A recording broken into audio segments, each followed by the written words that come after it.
Honorable Shri Raghav Chadha. Thank you, sir. Only one thing, that Shri Chadha will not be there tomorrow. He had requested for a jump up, so he agreed to that. Yes, please. Sir, इस bill pay whatever is not within the scope, as per Rule 110, we will go by Rule 110. Rule 110, we'll go by Rule 110. Honorable Shri Raghav Chadha, I'm not allowing anyone else. I'm sorry. I'm not going into the merits of it. Please, Shri Raghav Chadha, no one else. No one else, Mani Dangi ji, no one else. No one else. Rule 110. Yes, please. Mani Shri sir, इस bill pay चर्चा के माध्यम से मैं इस देश के आम हवाई यात्री का दर्द आप सबके सामने रखना चाहूंगा। सर, वादा था कि हवाई चप्पल वालों को हवाई जहाज की सैर कराई जाएगी। आलम यह है सर कि बाटा कंपनी का जूता पहनने वाला भी आज हवाई जहाज की टिकट नहीं खरीद पा रहा है। Economy class is no more economical. Sir, मैं आज इस सदन में बहस पे आने से पहले अपने फोन पर फ्लाइट के रेट चेक कर रहा था। सर, अगर कल मुझे दिल्ली से बंबई जाना हो तो टिकट 14,000 रुपए की है, वन वे की सबसे सस्ती टिकट। दिल्ली से पटना जाना हो तो 12,000 रुपए की टिकट, दिल्ली से बैंगलोर जाना हो तो 16,000 रुपए की टिकट। और सर वो छोड़िए, संडे के दिन यानी कि परसों मैं अपने क्षेत्र पंजाब से दिल्ली आया, मोहाली एयरपोर्ट से चंडीगढ़ एयरपोर्ट से मैंने फ्लाइट ली और दिल्ली पहुंचा। उस फ्लाइट की टिकट 14,500 रुपए की थी। हम सांसदों को तो फ्लाइट की रिइंबर्समेंट मिल जाती है सर, आप उस आम नागरिक का सोचिए जो इस स्काई रॉकेटिंग एयर प्राइसेस से जूझ रहा है। और एक और दिलचस्प चीज है, एक ही सेक्टर की एक ही दिन की सेम एयरलाइन जो अलग अलग समय पर उड़ती है उसके भी रेट अलग है। आपको सुबह 10 बजे दिल्ली से बंबई जाना, उस एयरलाइन से उस तारीख पे आपको एक रेट मिलता है। 2 बजे की दोपहर की टिकट लेते हैं उसी एयरलाइन पे, उसी दिन पे वो उससे दोगुनी हो जाती है। न जाने क्या लॉजिक है। सर, हमें इस देश में एयर यात्रा को लग्जरी ट्रैवल नहीं बताना सर, आम ट्रैवल बनाना है जैसे कि ट्रेन का है। और सबसे बड़ी बात सर, इस देश में जहाज में उड़ना और जहाज में उड़ के अपनी मंजिल तक पहुंचना आज भी इस देश की बहुत बड़ी आबादी के लिए एक सपना है। अगर ट्रैवल की रफ्तार बढ़ेगी तभी इस देश की रफ्तार बढ़ेगी। सर, दूसरा दर्द जो इस देश का आम आदमी रोज उससे जूझ रहा है वो है ओवर क्राउडेड एयरपोर्ट्स। सर, आज हमारे देश के एयरपोर्ट्स बस अड्डे जैसे बन गए हैं। बस अड्डों से बदतर हालत, बदतर व्यवस्था देश के एयरपोर्ट्स पर है सर। टर्मिनल 1 चले जाइए दिल्ली के, टर्मिनल 2 चले जाइए दिल्ली के, आप हालात देखिए। सिक्योरिटी लाइन से लेकर चेक इन लाइन तक लोग लाइनों में खड़े हैं और लाइनों में खड़े हैं और उसके बाद उनकी फ्लाइट भी इस चक्कर में मिस हो जाती है।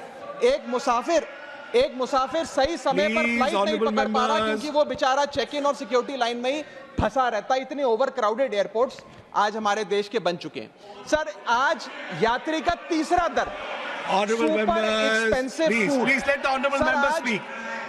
Please. सर, बोलने दीजिए। No, honorable members, please, honorable members. माननीय सदस्य, मेरा समय जा रहा है। Please let him speak. Sir, आज एयरपोर्ट्स पर खाना इतना महंगा है, बाजार के मुकाबले 2 गुना 3 गुना दाम है। एक साधारण सी पानी की बोतल जो 20 रुपए की बाजार में मिलती है वो एयरपोर्ट के भीतर जाकर फूड आउटलेट पे 100 रुपए की मिलती है। आज यात्री जो इंतजार कर रहे हैं अपनी फ्लाइट का, वो पानी पीकर पेट भर रहा है कि कहीं 250 रुपए की चाय और 350 रुपए का समोसा ना खरीदना पड़ जाए।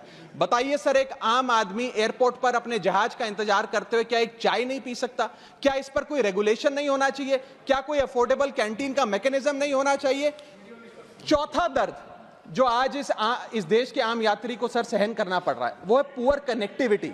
आज इस देश के कई टूरिज्म स्पॉट्स पे, कई फेमस शहरों तक जहाज की यात्रा नहीं पहुंचती, फ्लाइट्स नहीं पहुंचती, एयरपोर्ट नहीं पहुंचती। कई शहर, अधिकतर शहर ऐसे हैं जहां पर एयरपोर्ट्स नहीं हैं। इंसान को जहाज लेकर, जहाज से उतरकर कई घंटों का बस का और गाड़ी का सफर तय कर अपनी मंजिल पे पहुंचना पड़ता है। सर, सरकार ने कहा कि मालदीव्स मत जाओ, लक्षद्वीप जाओ छुट्टी मनाने। मैं आपको आज का रेट बता रहा हूं सर, अगर आज मुझे दिल्ली से मालदीव जाना हो तो 17,000 रुपए की फ्लाइट है, लेकिन दिल्ली से लक्षद्वीप जाना हो तो 25,000 रुपए की फ्लाइट है। सर, तो बताइए हम मालदीव जाएं कि लक्षद्वीप जाएं? सर, चौथा दर्द जो आज पांचवा दर्द जो आज एक आम यात्री को महसूस करना पड़ रहा है वो है sir flight cancellation and delays. Sir एक आम नागरिक अपनी मंजिल पे, अपनी डेस्टिनेशन पे पहुंचने के लिए, जल्द पहुंचने के लिए कभी कभार ट्रेन यात्रा या बस या गाड़ी की यात्रा नहीं करता, वो महंगी टिकट खरीदता है। महंगी टिकट खरीद के अपनी मंजिल पे समय पे पहुंचना चाहता है। और कुछ ऐसे भी लोग हैं जो आर्थिक तौर पे सक्षम नहीं हैं, लेकिन आपातकालीन परिस्थितियों में, इमरजेंसी सिचुएशन में वो भी महंगी जहाज की टिकट खरीदकर जहाज की यात्रा करना चाहते हैं, अपनी मंजिल पे पहुंचना चाहते हैं। लेकिन क्या वो अपनी मंजिल पे समय पर पहुंच जा रहे हैं? निर्धारित समय से 3 से 4 घंटे लेट आज जहाज चलते हैं। और खास तौर पे छोटे शहरों के जो एयरपोर्ट्स हैं वहां पर तो मैक्सिमम डिलेज देखे गए हैं। सर 1 केजी अगर एक्सेस बैगेज हो जाए तो फ्लाइट आपसे हजारों रुपए का किराया वसूलती है, लेकिन कई घंटों के डिले के लिए क्या फ्लाइट हमें कॉम्पनसेट करती है? मैं आज माननीय मंत्री जी को कहना चाहूंगा कि कुछ ऐसा मैकेनिज्म बनाए कि हर घंटे के फ्लाइट के डिले के लिए एयरलाइन आम यात्री को कॉम्पनसेट करे, उसकी जेब में पैसा डाले। इसी के साथ साथ हर महीने एक चार्ट जारी होना चाहिए कि किस सेक्टर की कौन सी एयरलाइन ने कितने घंटे का डिले, किस सेक्टर की कौन सी एयरलाइन ने कितने घंटे का डिले यात्रियों को दिया। और इसी के साथ साथ सर छठा दर्द जो आज के भारत देश के आम यात्री को महसूस करना पड़ रहा है सर, वो है लैक ऑफ अफोर्डेबल ऑप्शंस। जो अभी मेरे साथी भी बात कर रहे थे कि इस देश में 90% एयर ट्रैवल 2 एयरलाइंस के पास है, 90% मार्केट शेयर 2 एयरलाइंस के पास है। यानी कि एक हमने कार्टेल क्रिएट कर दिया, डुओपोली क्रिएट कर दी, यानी कि वो मन चाहे दाम पे मन चाहे सर्विसेज देंगे, क्योंकि कोई कंपटीशन ही नहीं है, कोई प्रतिस्पर्धा नहीं है। Point of order. I'll have to take a point of order. One second. Bharat सरकार Point of order. Yes. न जाने सर, मैं तो एयरलाइन का बोल रहा हूं तो भी पेट में Just दर्द take हो a रहा point है of order. Please. 238A कह 238A. कोई सदस्य किसी अन्य सदस्य या लोकसभा के किसी सदस्य के विरुद्ध मानहानि कारक या अपराध में फंसाने वाले स्वरूप का कोई आरोप नहीं लगाएगा जब तक कि आरोप लगाने वाले सदस्य ने सभापति को संबंधित मंत्री को भी इसकी पूर्व सूचना न दी हो, ताकि मंत्री उत्तर दिए जाने के प्रयोजन के लिए इस विषय की जांच कर सके। Honorable member, there is no defamatory here. No defamation मैं has पहले been. नासिर हुसैन जी ने जो बोला है मैं उसके ऊपर कर रहा हूं। That of course that has been taken into consideration. एक मिनट, इनका नहीं है। मैं मुझे पूरा कर लेने दिया सर। परंतु सभापति किसी समय किसी सदस्य को ऐसा आरोप लगाने से मना कर सकेगा ठीक है, यदि ठीक है, उसकी राय में ऐसा ठीक है। आरोप राज्यसभा की गरिमा को point. घटाने वाला हो या उस आरोप को लगाने वाले से Thank you, व्यक्ति thank कोई you, लोग Jamna इसका साहब. सिद्ध न हो। Thank you, honorable member. Thank you. Please continue. Sir इतनी विशाल जनसंख्या वाला हमारा देश है और इतनी विशाल जनसंख्या वाले देश में मात्र 2 ही कंपनियां हमारा पूरा एविएशन सेक्टर चला रही हैं। सर सरकार लाई एक स्कीम जिसका नाम था उड़ान, जिसका फुल फॉर्म है उड़े देश का आम नागरिक। पर कैसे उड़े?